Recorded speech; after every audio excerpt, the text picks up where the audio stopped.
Yeah, no, Dragon Age Inquisition's an interesting game, though.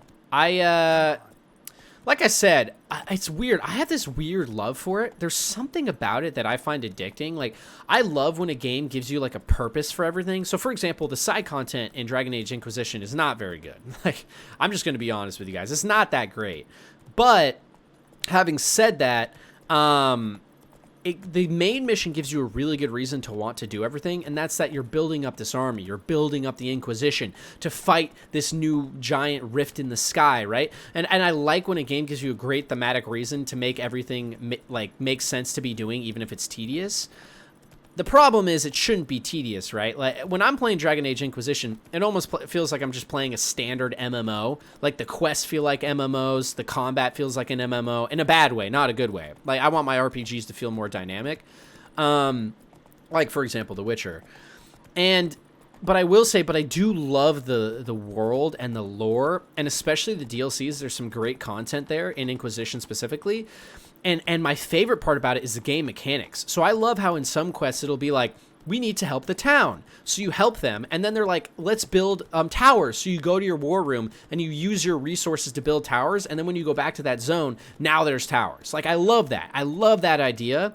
And if you could make a game that had the quality of quests and side quests of Witcher, but the game mechanics of Dragon Age Inquisition, that would be like my dream.